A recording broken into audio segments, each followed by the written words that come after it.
Eskalasi di Timur Tengah meningkat usai Trump berjanji akan merespons serangan Iran yang menyebabkan jatuhnya helikopter canggih Amerika Serikat. Lalu apakah intensitas serangan ditingkatkan Amerika Serikat dan Iran dan menciptakan perang baru? Kita bahas bersama Julius Purwadi, pakar hubungan internasional Universitas Katolik Parahyangan, serta peneliti pertahanan dan keamanan, Direktur Kerjasama dan Hubungan Luar Negeri Indo-Pacific Strategic Intelligence, Aisyah Kusuma Somantri. Pak Julius, Mbak Aisyah, selamat petang semua. Selamat petang, Mas Tipo. Baik, saya ingin ke Pak Julius, bahwa yang terbaru Iran menyerang aset Amerika Serikat di Bahrain, Kuwait, dan Jordania, sebelumnya juga menembak jatuh helikopter Amerika Serikat. Pertanyaan saya, apakah ini tantangan Iran untuk Amerika Serikat kembali meladeni perang atau justru upaya untuk melunakkan Amerika Serikat dan memberi efek jerah? Ya, memberi efek jerah. Saya kira itu mungkin lebih tepat ya rasanya gitu. Bahwa Iran tidak pernah melunak kalau harus berhadapan dengan masalah kedaulatan. Dan itu harga mati.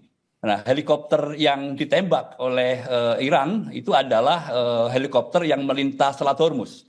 Dan semua orang sudah tahu, semua pemimpin sudah tahu bahwa Selat Hormuz itu secara de facto itu dikuasai, dikontrol oleh Iran. Jadi perilaku melintas batas yang sudah lewat kedaulatan itu akan ditindak dengan sangat tegas.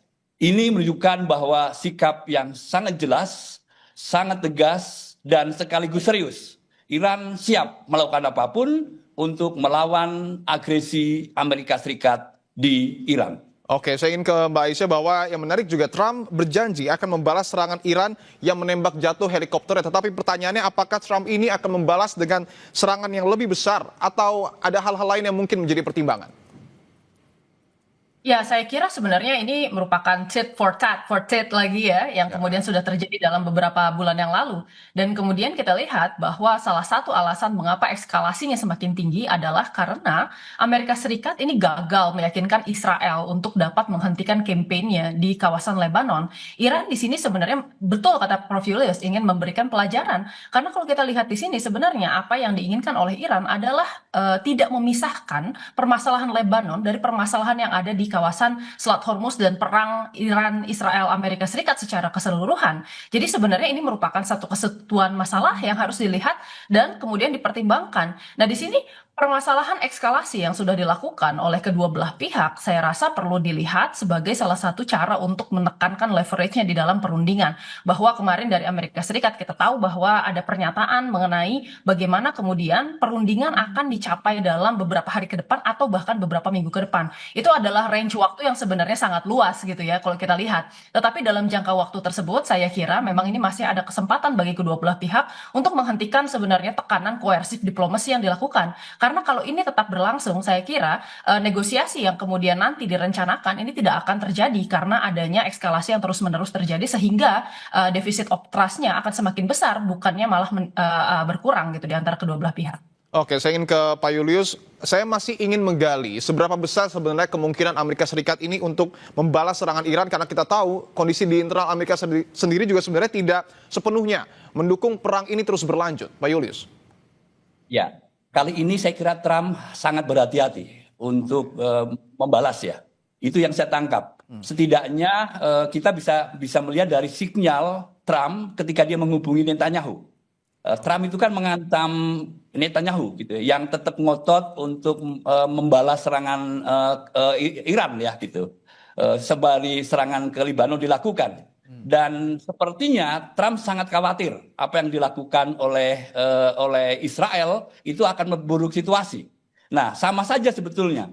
Kalau nanti misalnya Amerika Serikat pada akhirnya membalas dengan serangan besar-besaran, artinya akan meluluh lantakan jalur diplomasi yang Amerika Serikat sendiri sudah bangun dengan sangat susah payah. Yang kampanyenya kan kita tahu ya, tiap kali Trump selalu menyampaikan bahwa perundingan sebentar lagi akan berakhir. Minggu ini kan selalu, dan itu diulang-ulang terus. Dan kalau saya melihat, ini menggambarkan bahwa sebetulnya Trump ingin menyelesaikan konfliknya dengan jalur diplomasi.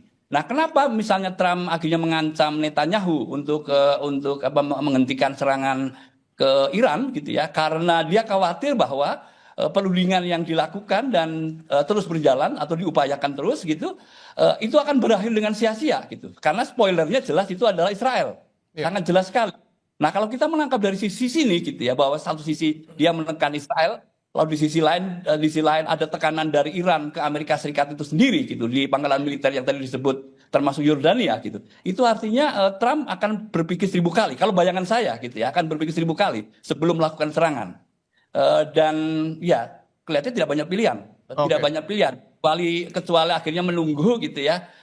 Apakah Iran akan melakukan serangan jauh lebih besar lagi gitu ya, kepada pangkalan militer Amerika Serikat, dan itu akan dilakukan serangan besar-besaran. Oke, Amerika Serikat akan mengedepankan jalur diplomasi dan Trump akan berpikir ulang untuk kemudian membalas dengan serangan. Tapi pertanyaannya, mungkin tidak Mbak Aisyah, Amerika ini menggunakan tangan Israel untuk membalas serangan Iran? Mohon maaf. Jadi kita lihat di Tapi sini tahan sebenarnya dulu hubungan Mbak Aisyah, antara- kita akan Ya. bahas lebih dalam usai jeda. Tetaplah bersama kami, Baik. masih bersama dengan Pak Yulis dan juga Mbak Aisyah. Tetaplah di Kompas Petang.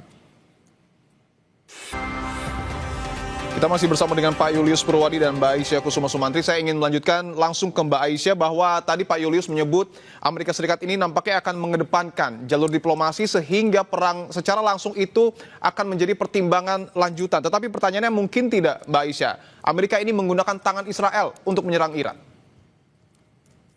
Saya kira dibandingkan dengan menggunakan tangan Israel, sebenarnya Israel ini agak di luar kontrol Amerika Serikat saat ini. Karena Oke. kita tahu sejak beberapa hari yang lalu gitu ya sudah terdengar berita bahwa Amerika Serikat ya dan kemudian Israel ini sepertinya agak punya perbedaan pendapat terkait bagaimana mereka harus menyelesaikan peperangan ini. Di satu sisi sebenarnya Amerika sudah tidak punya resources untuk bisa melanjutkan perang karena kita tahu bahwa War Power Resolution sudah ditandatangani oleh Kongres, dan meskipun misalnya Presiden melakukan veto, Kongres ini memiliki hak untuk bisa melakukan war of the purse, dalam artian ya anggaran yang diajukan oleh pemerintahan Donald Trump sebesar 200 miliar US dollar itu tidak akan disepakati oleh Kongres karena merasa bahwa ini merupakan sesuatu yang pada akhirnya membuang-buang anggaran Amerika Serikat gitu. Sementara kemudian Israel ini sudah lama sebenarnya ingin melakukan serangan kepada Iran dan Lebanon. Permasalahannya kan dalam kondisi ini Donald Trump ini harus memilih win-win solution dalam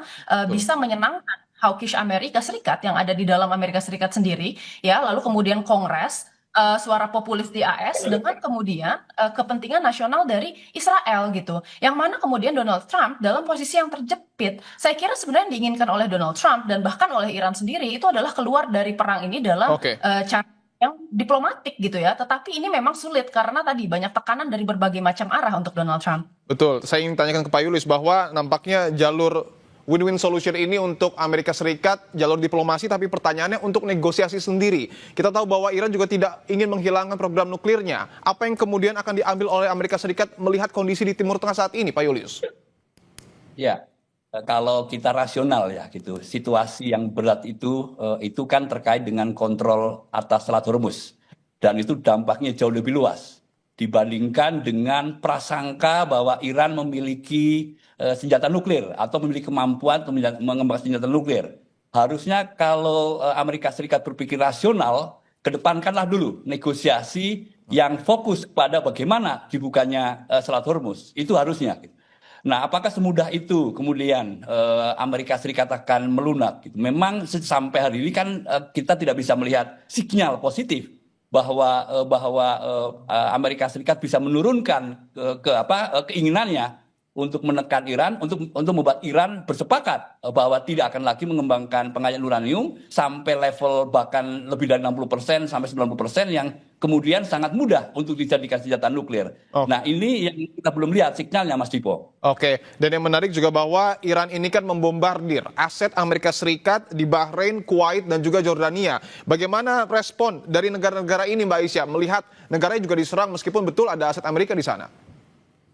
Ya, memang saya kira sebenarnya sejak awal Arab Saudi ya ini meminta negara-negara GCC untuk menyatukan suara agar kemudian tidak merespon secara menggunakan kekerasan ya. Dan kita lihat secara kolektif sebenarnya semua negara ini memang berusaha untuk menekankan aspek diplomasi dengan bagaimana kemudian waktu itu Bahrain mengajukan draft resolusi ke DKPBB untuk meminta Iran berhenti menyerang negara-negara GCC. Tapi permasalahannya memang kalau kita lihat soliditas dari negara-negara GCC ini agak terpecah gitu. Karena kemarin kita tahu bahwa baik itu Arab Saudi justru yang main proponen yang meminta bahwa negara-negara ini tidak melakukan kekerasan, serta kemudian bahkan UAE sendiri ini secara diam-diam melakukan retaliasi. Memang mereka tidak menyatakan diri sebagai negara yang kemudian menjadi belligerent atau pihak yang bertempur, tetapi kemudian mereka melakukan balasan-balasan tertentu kepada Iran. Jadi saya rasa sebenarnya saat ini semua negara ini masih wait and see, dan mereka berusaha untuk kemudian mensolidifikasikan posisi mereka agar kemudian negosiasi ini berjalan dengan lancar.